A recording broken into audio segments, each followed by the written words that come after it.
Welcome back to Shades of Blue. My name is Willie Daniels, and we are continuing our episodes with Mr. Victor Glover to tell about his experiences on board the International Space Station and what it took for him to become the astronaut and individual that he is today. Now, back in 2016, we had an opportunity to interview Major General Charlie Bolden, and at the time, Charlie was the administrator of NASA. And you sort of touched on it, about dreaming big and everything. And Charlie, they had came out originally with the term STEAM, science, technology, engineering, arts. Then it metamorphed into STEAM. And then Charlie says, we want to add a D onto there, and they changed it to STEAMed. So for mathematics, engineering, science, art, and design, Charlie emphasized the importance of designing, because if we're looking at going to Mars by 2030, the 2030 timeframe, that's within about 9 or 10 years, and not sending a man to Mars on a one-way trip, but to send them there and bring them back home safely. And so you touched on it. How important is it for the students out there that are hearing this, and the community that are hearing this, in terms of study and good grades in school and high aspirations? Can you elaborate on that for me? Absolutely. Willie, it is absolutely vital. And listen, I'm going to zoom out even further and go to the orbital perspective on this. It's, if you want to be an astronaut, great. Study science, math, foreign language, foreign culture, sports, and do your best. Become the best you. If you want to be a pilot, same thing. If you want to be a professional athlete, same thing. But listen, no matter what career you want to be, we all need to learn a few things. How to work hard. I like to say to be resilient, which doesn't just mean going through tough situations. It means you get better by going through those tough situations. We all need to be lifelong learners. That's in the classroom and outside of the classroom. I told you my story about how it's my athletics and academics together that launched me on this trajectory that landed me here. And even the career I had before, which I love, being a naval aviator and test pilot. And so being a lifelong learner means learning in formal school, but also in church, in the Boys and Girls Club, on the field, and in your life in general, and being able to synthesize all that information. And then the last one is we need to learn to be good teammates. And when you put those three things together, be resilient, be a lifelong learner, be a good teammate, looking out for the people around you, those are the things that are going to help move society forward. And that's why students need to work their hardest. You need to work hard in school, because you're the generation that is going to solve the problems that we don't even know are coming yet. If we told the founding fathers of this country, the George Washingtons and the Frederick Douglasses about cybersecurity and nuclear proliferation and climate change, their minds would be blown. But you know what? The systems that they set up created the education system we have today. And today we're educating you, and you're going to solve problems that to us will seem like, mind blowing. I couldn't even understand that being a problem in my generation. And so it is vital that you understand all that you can, get everything you can out of school, so that you're ready to deal with that unknown. And the reason why is because that's what the world needs. The world needs that from you. Our country, America, needs that from you. There are lots of things that America does that no other country can do. For example, I'm a Navy officer, and the Navy, one of our missions is to continue to make the seas free for everybody. We don't protect the seas to keep them so that America can do what we want. We try to keep it so that all of us are obeying the rules that have been agreed to by several countries. We want them to be what we call the global commons, free for all people.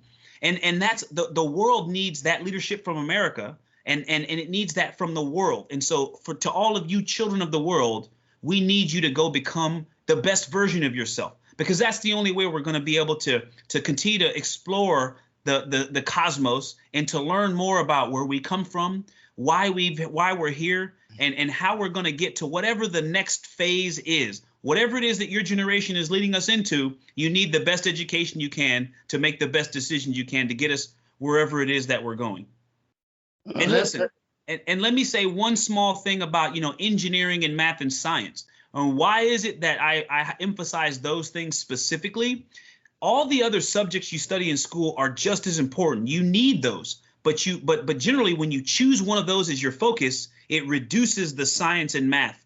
But the problem by, science and math and engineering are academic subjects that really focus on clear thinking, and clear and critical thinking is vital today. Listening to the problems that you hear about on the news, we need people who can think and innovate and collaborate to solve these complex problems. And when I talk about engineering, yes, you're going to take calculus. Yes, you're going to take physics. These subjects are hard, but that's why you go to the gym, because it's hard and you get stronger. That's why you go to school, because it's hard and you get better. So engineering to me is simply this. When you can look at a problem and analyze it, you analyze, that's just a big word for breaking it down into simple pieces. All complex problems are made up of simple pieces. And when you can break it down into those simple pieces, you can come up with simple solutions that you can then synthesize into real world solutions. It's about analysis and synthesis, breaking things down into simple parts and taking those simple parts and putting them back together to solve problems. That's what you get from a solid technical education. So let me encourage you: science, engineering, mathematics, design, and of course, art, history, culture, foreign language, all of those things are vital to you, again, navigating us through those uncertain waters of the future. How important is it being a mentor for these young people to follow in your footsteps? Well, I think mentorship is vital, Willie. And so first, let me start this the right way. Thank you for your mentorship and your friendship over the years. I think that is an important part of my journey. I know for a fact I wouldn't be where I'm at if it was not for the influence of so many mentors and my mother and father and their support and love and guidance. And I think it is a vital part. So why is it vital? It's easy to look at it from this perspective where I am now, because I've been helped so far along the way, because I'm part of this legacy that started so far ahead of me, that I feel a duty to complete the circle and go back and try to do the same and to be the same, to do the same and be the same for young people, like what was done for me. As early as I can remember, people were investing their time and energy into my well-being to make sure that I knew what I was getting into, that I understood the options that were out there, and that I had all the support in making good decisions and again, going and trying to be my best self. I think that's a big piece. But then, going back to, I didn't wait until someone said, hey, you've got this really great job title. You want to go talk to kids? I just started talking to kids because I thought it was the right thing to do. I had my own children, and I care who they listen to and who they interact with. And so I said, hey, I want to go out and share this experience with young people, starting with my own kids and their classrooms. And it just grew from there, Actually, even before I had kids, when I was in college, I used to tutor middle school and high school students. And that feeling, that the importance of that, the inspiration. And when I say inspiration, I don't just mean this emotional thing like, ooh, I saw a rocket launcher, ooh, I saw an airplane. Those are great things. But when someone loves rockets and airplanes and then decides, I want to study them, I want to know how to make them, I want to understand how they fly, thrust, drag, lift, and weight, propulsion, they're going to have to learn math, science, physics, chemistry. And so that, to me, inspiration drives decisions. And when we make decisions and we turn those into behaviors and good habits, that's powerful. And so as long as I can remember trying to talk to young people about the things I was doing, whether I was in college, talking to kids about calculus, hey, this is what I learned in college. Let me explain it to you in a way that I think just makes sense. I was doing investment casting. Let me explain that to you. And you know what? One of the greatest days in mentorship that I ever had, I was a college student in, I think, my third year at university, and I had been teaching students about the different things I was doing at Cal Poly. And so we had a competition to create cars powered by mousetraps. And one of the students comes up to me with this big block of foam, and there's a coat hanger stuck through it. And he comes up to me and he's very excited. And he says, Mr. Glover, I made a transmission. Can we go see if it's going to work on my car? And I'm looking at this block of foam and I'm just thinking, okay, great. And he breaks the foam apart and there is a cone of hot glue around this coat hanger. What he did is he dug out a cone shape in that styrofoam, and then he filled it with hot glue and poked the hanger through it. And so then he explained to me, well, you were teaching us about gear ratios and how a transmission works. And so I'm going to wind the string from the small end to the big end, and I'm going to have a transmission. So the car will start off faster, and then it will speed up as the cone gets smaller and the wire unwraps, powered by the mousetrap lever. And that blew me away, because that young man, he was a middle school student, by the way. He had synthesized so many different things that I had talked about, the physics of leverage and friction. And he had also understood the manufacturing. I had talked to them about investment casting. And so here's the other piece of it. You know what? Mentorship is a cycle. It's not me, because I know so much, I'm going to talk to you. As a mentor, you also need to continue to listen and learn and grow. And I say this to the students, but also to the educators and parents out there.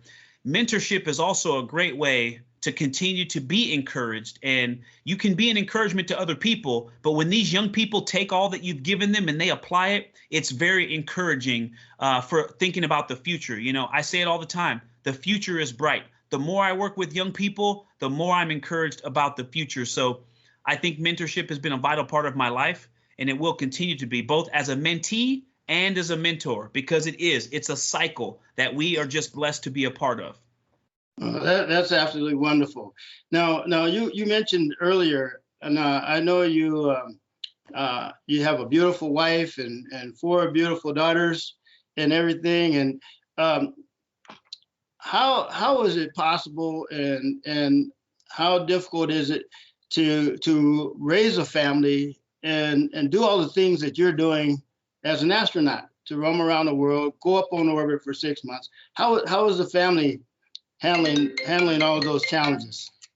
I mentioned earlier how important mentors are and have been, and how important my mother and father's influence and support have been. And I tell you what, on this adventure that we've had now for, oh goodness gracious, next month it will be 24 years. Wow. I enlisted in the Navy 24 years ago in January 1998, and so that has been an adventure.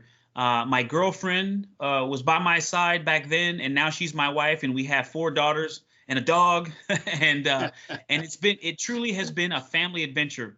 One of my favorite aspects of my entire Navy career, especially this time at NASA, has been that it's been an adventure for my whole family. We were fortunate to be stationed in Japan and to live overseas and to live all over the United States. And I tell you what, the fact that I could have this amazing adventure, that we could have this amazing adventure, has only been possible because my wife is a superhero, in my opinion. My wife is a superhero, and my children have shown an amazing amount of resilience. My kids have lived all over the place. We've gone from one school to another, and they adapt and they make friends. And here's the thing, Willie, and I'm sorry if I'm just bragging on my kids, but I've been so amazed by them. They didn't just deal with it. When I was talking earlier about resilience, it's not just going through challenging situations, it's growing through. My kids didn't just deal with being military kids. They thrived. They loved it. In fact, when we moved here to Houston, about 3 years into it, our typical rotations were 2 to 3 years. And so about 2-3 years into this adventure, one of my daughters says to me, "Dad, when are we getting a new house?" And the another one says, "Hey, Dad, I thought we were going to go back to Japan. That was our plan before I got selected for the astronaut training program." And so I think it's an amazing testament to my family, but also to all, military dependents, that the military family is such a special thing. And at NASA, what I found is astronaut families are very similar. They have to watch their loved ones train, going away a lot, and then they have to watch them leave the planet. And they're essentially, with bated breath for 6 months, 2 weeks to 6 months as their loved ones are in space. And even though you get to space safely and they know that things are going well, every moment in space it could be, a heartbeat away from things going badly. And so the real challenging part of the mission is borne by the families. The crew members are up there chasing their dreams, catching their dreams, but the loved ones are watching and they don't have control over what's happening. And so that's a really tough position to be in. And so that's why it's so special when you land and your mission comes to completion and you're safe, because you know that your loved ones are watching. And that's why if you saw me in pictures when I landed, I was looking at a camera and giving a thumbs up, and I was directly communicating with my family that you can all take a deep breath now and we can all relax. Because we know what the families are going through. And so it is a special family, those of us who are space explorers, and we try hard to take care of each other's families as well while crew members are away. This episode does continue. Make sure that you check it out.